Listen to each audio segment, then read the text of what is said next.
A woman named Nanny Whetstone runs out of a house to meet a man named Brown while he's at work. She tells him that his naughty kids have eaten his youngest child, and this forces Brown to run home to see for himself. Immediately, he sees the children. He asks them for the little baby named Agatha, but they all remain silent as they seem to be eating something that looks like parts of a baby. Brown soon hears the sound of a baby coming from a pot. He opens it and looks relieved to see Agatha there. He then tells the kids that they've successfully allowed Nanny Whetstone to quit, and now he'll have to go to the agency to get a new nanny. As he leaves their room, the oldest child, Simon, congratulates his siblings after executing a plan to send away Nanny Whetstone, who is the 17th nanny they've had since their mother died. Meanwhile, Brown falls from the stairs and the housemaid, Eva, sees him. Brown says his fall is not as serious as it looks, and he tells her to inform the cook, Mrs. Blatherwick, that he's on his way to get a new nanny. Brown gets to the agency for nannies, but he is not allowed to come in. He tries to explain that he needs a new nanny, but the woman who answers him says there are no more nannies. As he looks disappointed and is about to leave, he hears a voice say that the nanny his children need is Nanny McPhee. Brown asks for her address, but the voice says she's not under any agency. He heads back home and tells his kids he couldn't find any more nannies. As punishment for what they did, he tells them to go to bed immediately without eating dinner. Despite the punishment, Simon says the good side is that there are no more nannies. Elsewhere, Brown tries to write a letter to Nanny Whetstone to apologize for the behavior of his kids. However, he's unable to do this because his kids start to make loud noises. Just then, Eva goes to tell them to stop disturbing their father. She gets them to settle down before showing a book to one of the girls, Lily, to pronounce a word for. Lily does this, and another daughter named Tora asks what the book is about. Lily says it's about a man whose wife dies, so he marries a new woman who doesn't like his children. As Eva asks why the man couldn't stop his new wife from being bad, Simon says men turn evil after their wives die. He uses their dad as an example and says he doesn't love them anymore, and he's probably more interested in getting a new wife. Eva defends Brown and says he loves them, but things have been hard for him since their mother died. She then says it won't be bad for them to have a new mother. However, the kids tell her that stepmothers are always evil, with one of the kids, Eric, showing her a book about wicked stepmothers. Eric also adds that no one really likes other people's children. Eva says she likes them, but Eric says she's a maid who is paid to like them. Eva gets upset and leaves the room, while another son named Sebastian tells her to secretly make him something for dinner. Eva goes into Brown's office to do some cleaning. As she's cleaning, he tells her to clean his late wife's chair. He sees a message in the newspaper that Nanny McPhee is the one he needs. As he tries to get her address, though, he finds out that the kids already tore out that part. Elsewhere, Mrs. Blatherwick sits down comfortably as she's about to rest for the night, since she doesn't have to prepare dinner.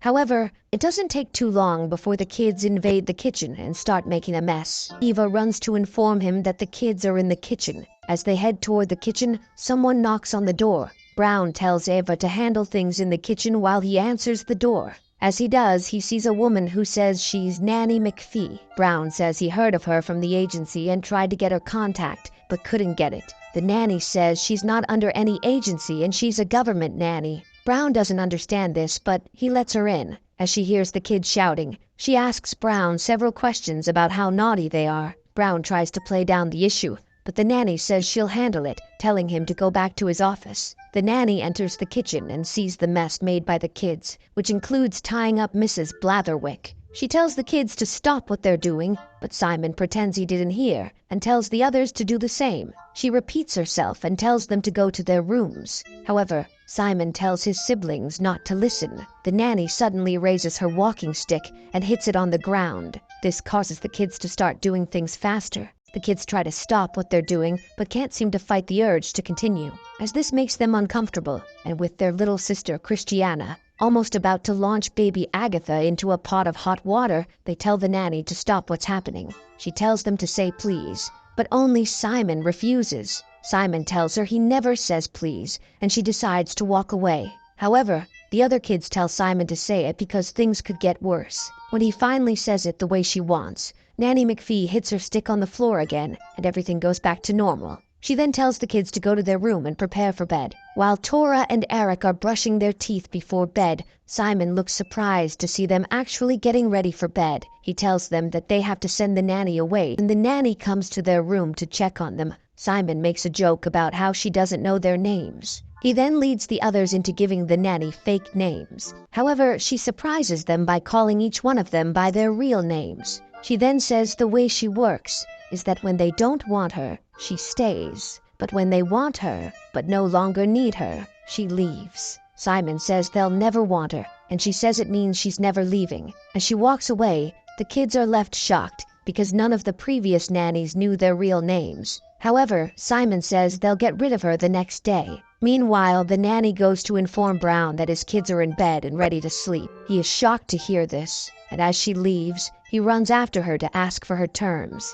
She says his kids must learn 5 things, and the first one, which is going to bed when told, is complete. She then adds that, as for her terms, she'll always take Sunday afternoons off. The next day, she goes to the children's room to wake them up to start their day. However, they all remain in bed. As she leaves, Simon tells the others that they have to pretend to be sick so they can stay in bed longer. He also adds that the nanny is a trained hypnotist and they just have to avoid looking at her. After a while, Nanny McPhee returns to their room and sees that they've all painted their faces, saying they have measles. Seeing as they want to stay in bed, she hits her stick on the floor and leaves them alone. This gets them sick and unable to get out of bed. They also realize that she's not a hypnotist, as Simon said. Elsewhere, Brown gets to work and sees a letter from Aunt Adelaide warning him to get a wife before the month ends. As he needs to act quickly, he remembers an admirer he once had. He goes to meet his co-workers, Jowls and Ween, to ask about the woman whose name is Mrs. Quickly. They remember her from when she came to bury her husband.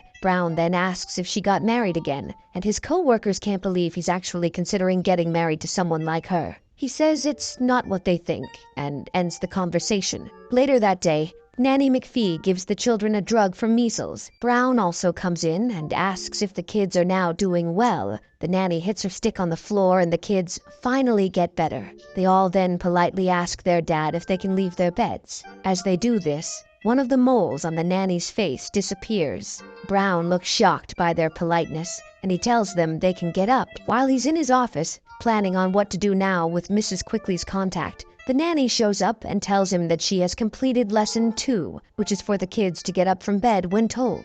The next morning, Brown receives a letter from Aunt Adelaide telling him she's coming to see him the next day. He immediately goes to tell the kids, who are not excited because they don't like her. Brown tells them he's sure the nanny will be there to put things in order. However, Nanny McPhee says she won't be around in the afternoon because the next day is Sunday. Brown begs her to stay, but she says the kids will do just fine. The next day, the nanny leaves just as the aunt arrives. Elsewhere, Simon tells the kids that they can wear their nice clothes for the animals in the house. Brown welcomes Aunt Adelaide, and as they talk, she tells him his main problem is that he has too many kids. She says she would like to reduce his burden by taking one of his girls with her. Christiana hears this and looks unhappy, as it means she could be leaving with Adelaide. Despite Brown not being pleased with the idea, Adelaide says the chosen girl will be well trained in different areas, including how to speak well. She then asks him to take her to see the girls, so she can decide who to take.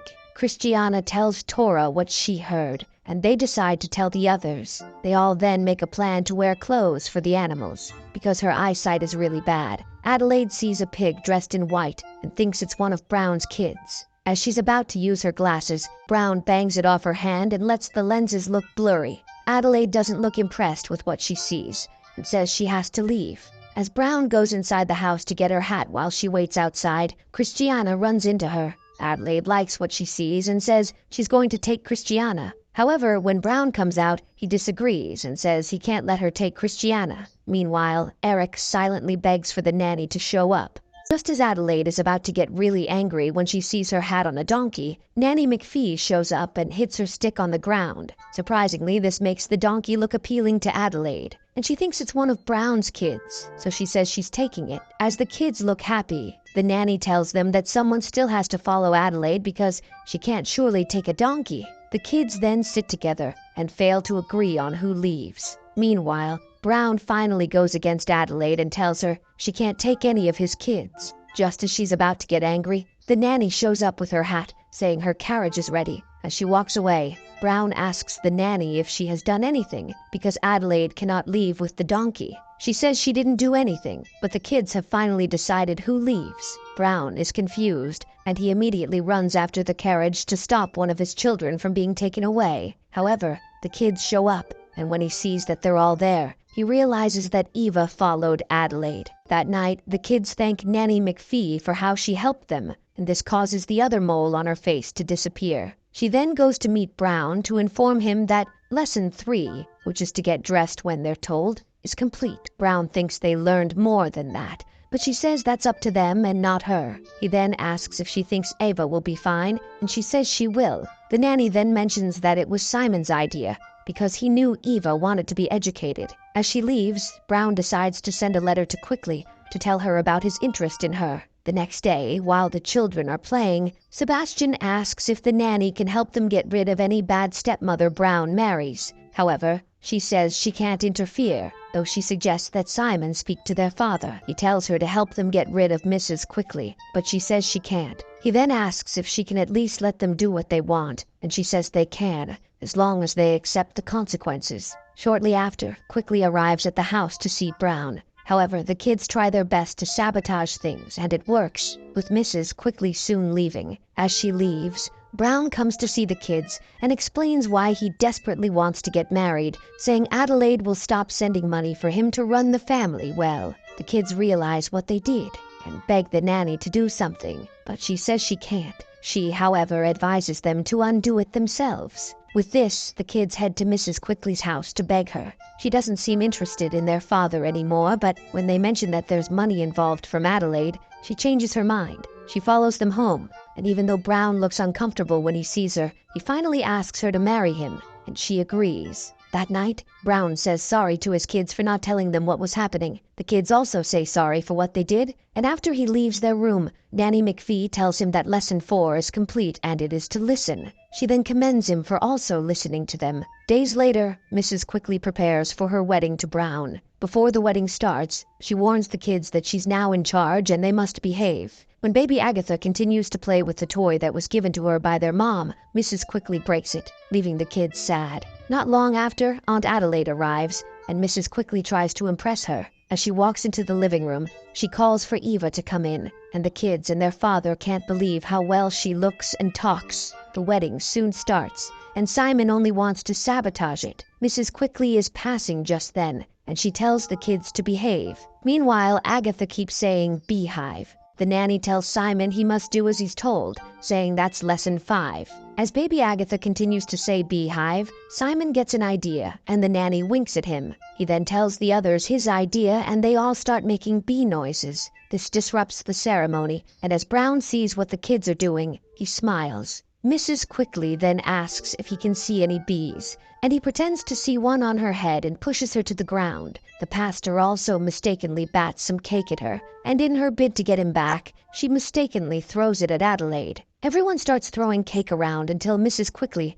suddenly gets angry at the kids for playing with her hair. As she tries to attack them, Brown stops her, and she insults him and Adelaide, saying she's no longer interested. Aunt Adelaide laments that Brown has been unable to get a good wife, and she'll be keeping her money. As she walks away, she asks Eva to come with her. Simon suddenly gets an idea and runs after Adelaide. He asks if his dad will get the money if he can still get married. Aunt Adelaide looks confused, but says she'll keep her word. Suddenly, Lily says their dad can get married to Eva. Just then, Lily asks if Eva likes their father. Even though she tries to deny it, she eventually says she likes him. Lily also asks Brown if he likes her, and he says he does. Snow suddenly starts falling, and after the kids in Brown's clothes change to white, the nanny helps Eva change her dress to a wedding gown. After this, Brown and Eva finally get married, with the kids looking happy to see them together. Meanwhile, Nanny McPhee sees that her job is done, and the kids no longer need her, so she leaves.